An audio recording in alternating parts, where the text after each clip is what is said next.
AITA for not wanting to follow my mom's rules if I'm paying half the rent. I never thought I would find myself in this situation. If you had told me a year ago that I would be seriously considering moving in with my mother again, I would have laughed in your face. But life has a funny way of throwing unexpected circumstances at you, and here I am, weighing the possibility of sharing an apartment with her, until yesterday, when everything took a turn for the worse. To give some context, I am 23 years old, freshly graduated from college, and finally at a point in my life where I can afford my own place without needing roommates. For the past 2 years, I have been living with friends, splitting rent, enjoying my independence, and finally having control over my own life. It has not always been easy, but I have been making it work, and I have loved every second of it. Growing up, my parents were not the strictest, but they did have a very traditional mindset. They had rules that I, of course, did not always agree with, and those rules did not just disappear when I turned 18. Even as an adult, I was expected to abide by their expectations while living under their roof. I had a curfew, even though I was well past the age where that should have been a thing. I was not allowed to get tattoos. I could not have sleepovers with my boyfriend at the time. And what frustrated me the most, I was never allowed to go on trips with my friends, even though it was always just girls. My friends would plan amazing weekend getaways, and I was the only one who had to make up excuses for why I could not go. But at the end of the day, I understood. Their house, their rules. I may not have liked it, but I respected it. That is why I moved out when I was 21. I wanted my own life, my own freedom, and to be able to make my own choices without having to justify them to anyone. It was the best decision I ever made. Then, a few months ago, everything changed. My parents decided to split up, and just like that, my entire childhood home was turned upside down. The divorce was not messy in a dramatic way, but it was still heartbreaking to watch. My mom, who had been a stay-at-home mom for years, suddenly had to figure out how to support herself again. She started working a regular job, but money was tight, and with the house being sold, she needed to find a new place to live. At the same time, I was already in the process of apartment hunting. My lease was coming to an end, and I was excited to finally have a space that was fully mine, without roommates. My mom knew about my plans, and one day, she approached me with an idea: what if we got an apartment together and split the rent? At first, I was genuinely open to the idea. It made sense financially. Rent is expensive, and splitting it with someone would give me more breathing room. Plus, I love my mom. Despite our differences, we have always been close, and I wanted to be there for her. I knew this was a difficult time for her, and I figured that if we set clear boundaries, we could make it work.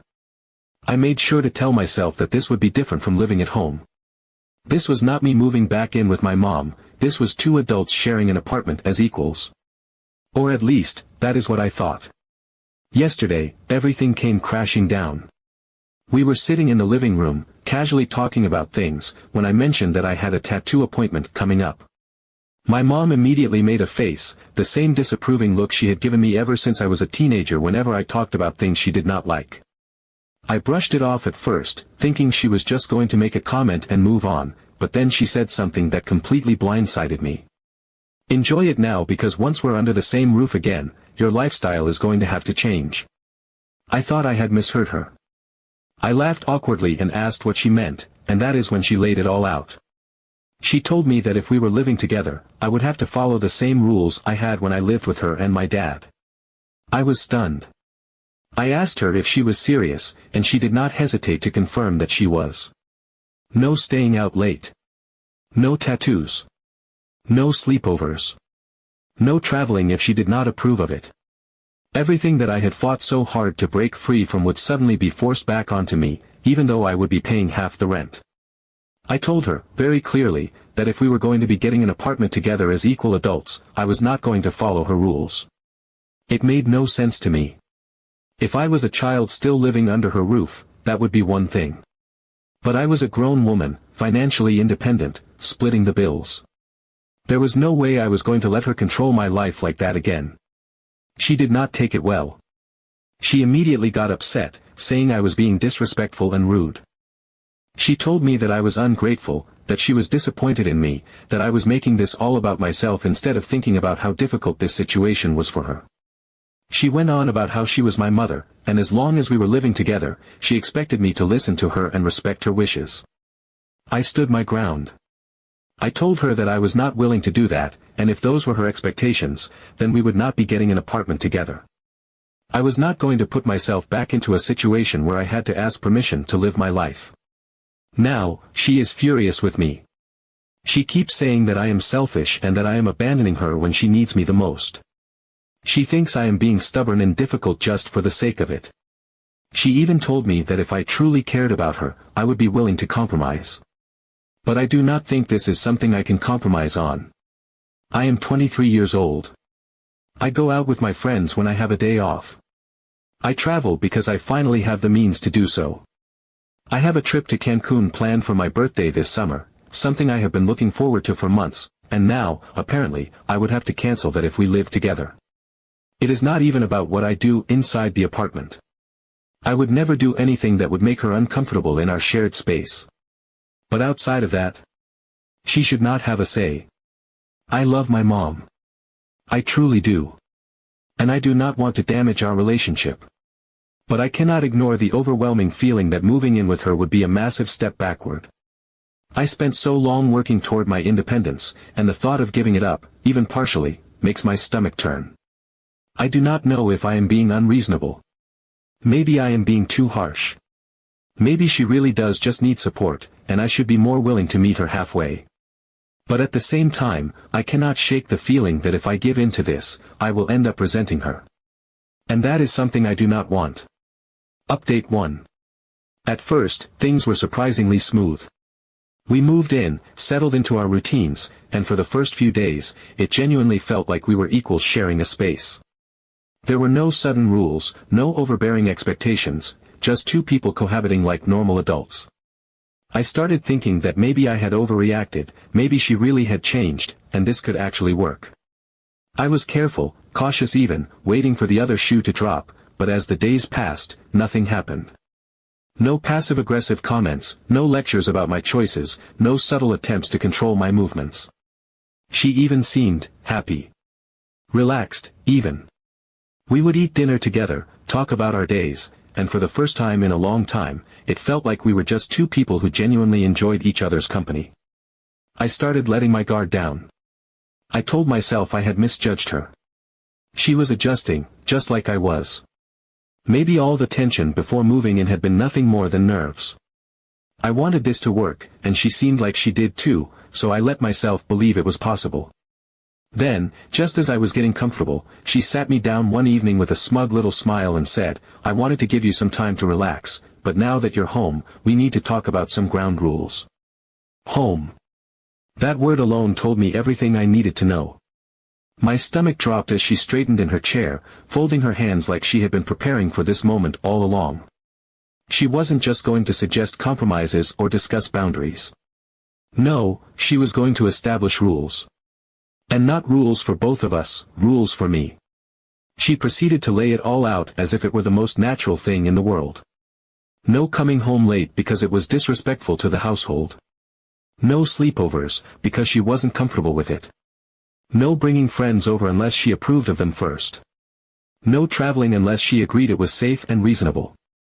And, of course, no more tattoos, because according to her, I had already ruined my body enough. I sat there, gripping the armrest of the couch so tightly that my knuckles turned white, barely able to believe what I was hearing. This was exactly what I had told her I wouldn't tolerate. This was exactly what I had feared would happen. I reminded her, calmly at first, that I wasn't a guest in her house. I was paying rent, just like she was. That meant I had just as much right to make decisions about my own life as she did. I wasn't asking for anything unreasonable, I just wanted to live the way I had been living for the past 2 years, making my own choices without having to answer to someone else. She didn't even hesitate before shutting me down. "You're my daughter, and as long as we live together, I expect you to respect my rules." I laughed, not because it was funny, but because it was the only thing keeping me from screaming. Respect. That was what she called this. Not control, not infantilization, respect. The kind of respect that only went one way, the kind that required me to bend and shrink and fold myself into something that made her comfortable. I asked her why she thought she had the right to dictate how I lived my life, especially when we were equals in this apartment. She looked at me like I was a child throwing a tantrum. "That's not up for discussion," she said, and walked away like that was the end of it. Update 2. As expected, things only got worse from there. Every time I tried to push back, she doubled down. She didn't just reject my attempts at setting boundaries, she seemed to take them as a personal challenge, an invitation to see just how much control she could still exert over my life. It was as if she had convinced herself that my independence was temporary, that if she just applied enough pressure, I would eventually cave, fall back into line, and let her reclaim the authority she had lost when I moved out 2 years ago. The illusion of peace we had for the first few days was gone, shattered beyond repair. What replaced it was a constant, simmering tension that hung over the apartment like a storm cloud, heavy and unrelenting, always on the verge of breaking but never quite letting up. She started waiting up for me when I came home late, turning it into a ritual of disapproval. It didn't matter if I had been working a late shift, out with friends, or even just running errands. Whenever I walked through that door past whatever arbitrary time she had deemed appropriate, there she was. Sitting on the couch, arms crossed, her face locked in that unmistakable look of silent judgment. She wouldn't say anything at first, just watch me like a disappointed warden catching an inmate sneaking back into their cell. Then, after an excruciating pause, she would sigh, slow and deliberate, like she was carrying the weight of the world on her shoulders. And then came the comments, always wrapped in the thin veneer of motherly concern but never quite masking the underlying criticism. It was always something about how late it was, how unsafe it was for a young woman to be out alone, how reckless I was being. The message was clear, she didn't approve, and she wanted me to feel it. At first, I tried to brush it off, to act like it didn't bother me. I had dealt with this kind of thing before. But it became harder when she escalated her tactics. If I was out late and she didn't know where I was, I would get texts, long, suffocating messages about how worried she was, how inconsiderate I was being, how it wasn't responsible for a young woman to be out so late. It didn't matter that I was 23 years old. It didn't matter that I had lived on my own for 2 years without incident. In her mind, I was still a child, still under her roof, still subject to her rules. And if I didn't respond fast enough, the texts would be followed by missed calls. The first time it happened, I assumed there was an emergency. But no, she just wanted to know where I was, what I was doing, and when I was coming home. And she didn't just stop at monitoring my schedule. She started inserting herself into every aspect of my personal life, as if she could slowly chip away at the independence I had worked so hard to build. She made a point to be in the living room whenever I had friends over, lingering just long enough to make them uncomfortable. At first, I thought it was just a coincidence.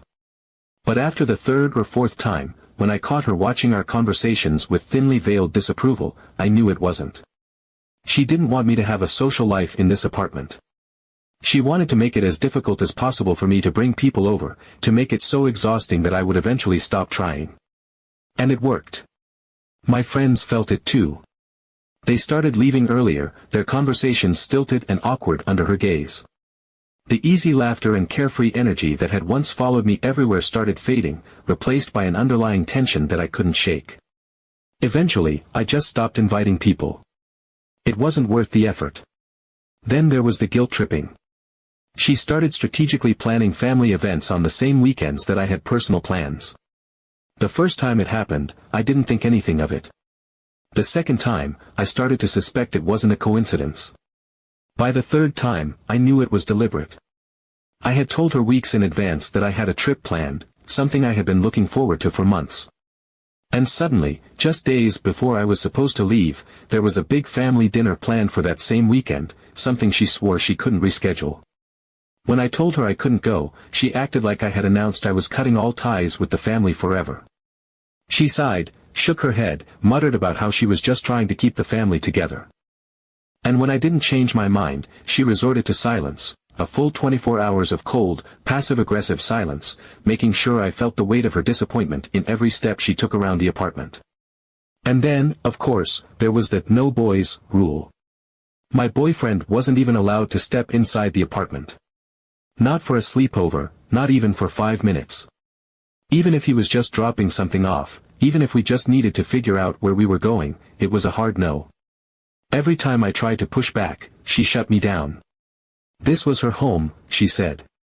She deserved to feel comfortable in her own space. Apparently, my comfort was irrelevant. And then, one night, I walked in after a late shift to find her cozied up on the couch, with a man. At first, I thought I was imagining things. The apartment was dimly lit, the only glow coming from the television, casting soft shadows across the room. And there she was, sitting way too close to someone, her body language unmistakably comfortable, her laughter quiet but familiar. It took me a second to process what I was seeing. He looked at ease, like he had been there before, like he belonged there. I stood frozen in the entryway, my mind racing. And then it hit me. She had made such a big deal about my boyfriend. She had laid down strict rules, set unyielding boundaries, dictated exactly how I was supposed to conduct myself in the space we both shared. And yet, here she was, completely unbothered, bringing her own boyfriend into the apartment like it was the most natural thing in the world. I finally forced myself to speak, my voice casual despite the anger building in my chest. If she got to have her boyfriend over, did that mean the rule no longer applied to me? She didn't even hesitate. She didn't look embarrassed, didn't look guilty, didn't even attempt to justify the blatant hypocrisy. She just scoffed, like the question itself was ridiculous, like I was a child who didn't understand the way the world worked. It was different, she said, because she was an adult. That was it. That was the moment I snapped. I reminded her that I was also an adult, in case she had conveniently forgotten, and that if she got to have her boyfriend over, then I had the same right. She dismissed me immediately, waved a hand like she was swatting away an annoying insect. It wasn't the same, she said, because she was my mother. Because she was older. Because she was more responsible. Because she knew better. Because, no matter how much I wanted to pretend otherwise, I was still her daughter, and she was still the one in charge. I stood there for a moment, something inside me twisting, breaking, snapping under the weight of all the contradictions. This wasn't just unfair, it was absolute hypocrisy. And if she thought I was just going to sit there and take it, she had another thing coming. Update 3. I decided I had two choices, I could either keep fighting a losing battle or go full petty mode. I chose the latter. If my mother wanted to treat me like a rebellious teenager instead of an equal roommate, then I would give her exactly what she expected. I stopped tiptoeing around her ridiculous rules. No more trying to appease her, no more trying to keep the peace. If she wanted to play this game, I was going to play it better. First, I started staying out even later. If she was going to wait up for me like I was 16 again, then I was going to make sure she had plenty of time to sit there and stew in her frustration. I made a point of coming home well past the imaginary curfew she had tried to set, walking in with a breezy, casual attitude like I had all the time in the world. If she tried to give me a lecture, I just smiled and shrugged, saying things like, "Sorry, I must have lost track of time," before walking straight to my room. I could see the irritation on her face, the way she wanted to snap back, but she knew she had no real authority over me anymore. Then, I started inviting people over constantly. If she was going to make my friends feel uncomfortable in our shared space, I was going to make sure she got used to their presence. I brought them over for dinners, for movie nights, for long, loud conversations that lasted well past midnight. I made sure the apartment was always filled with chatter and laughter, filling up every quiet, judgmental space she tried to create. If she lingered in the living room like some kind of self-appointed chaperone, I didn't acknowledge her. If she huffed and sighed dramatically, I ignored it. She could either deal with it or move out, but I wasn't going to shrink my life just to make her comfortable. And then, for the best part, I made sure her hypocrisy didn't go unnoticed. I started dropping little hints about her rules to her boyfriend. It wasn't hard. He was a nice enough guy, and he actually seemed to enjoy casual conversation with me. I started slipping in comments about how strict she was, about how I wasn't allowed to have my boyfriend over, about how I was basically being treated like a child despite paying half the rent. The first time I mentioned it, he looked genuinely confused. "She doesn't let you bring your boyfriend over?" "But she lets me stay," he asked, frowning. I just gave him a knowing look and let him sit with that information. It didn't take long before he started questioning her about it, and I could see the way it made her squirm. Then came the grand finale. The moment that sent her over the edge. I booked another tattoo appointment. I didn't tell her about it. I didn't ask for permission. I didn't hint at it beforehand to soften the blow. I just walked in one day with fresh ink, let her see it, let her freak out, and then casually reminded her that it was my body, my money, and my choice. The second she noticed it, her eyes widened in horror, and I could practically see the internal meltdown happening in real time. She launched into another speech about how I was making terrible choices, how I was ruining my body, how I clearly had no sense of respect. I didn't argue, didn't try to reason with her, didn't even bother justifying my decision. I just shrugged and walked away, leaving her standing there with all her outdated beliefs and misplaced disappointment. It didn't take long for her patience to wear thin. She tried to lay down the law again, tried to reset the dynamic to what she was comfortable with, but this time, I didn't just push back, I went nuclear. I laid it all out. I reminded her that I was paying half the rent, that she wasn't my landlord, that if she wanted a child under her roof, she should have moved in with an actual minor. I told her that this arrangement was supposed to be about two adults sharing a space, not about her recreating the parent-child dynamic she refused to let go of. And then, I pulled out my trump card. I told her that she kept demanding my respect because she was my mother, but that she didn't respect me as an adult. I told her that this wasn't working, that I wasn't going to spend my life walking on eggshells just to make her comfortable, and that if she didn't start acting like we were equals, I was moving out. She stared at me, stunned. Maybe she thought I was bluffing. Maybe she had convinced herself that no matter how much I pushed back, I would never actually go through with it. But I was done. The next morning, she sat me down and, for the first time, actually listened. Begrudgingly, through clenched teeth, she agreed that if I was paying rent, she had no right to police my life. I didn't fully trust that she'd keep that promise, but from that day on, things changed. She stopped waiting up for me. She stopped giving me side eyes when I mentioned my boyfriend. She stopped trying to control my every move. It wasn't perfect, but it was enough. And if she ever tried pulling that nonsense again? I already had a new apartment listing bookmarked.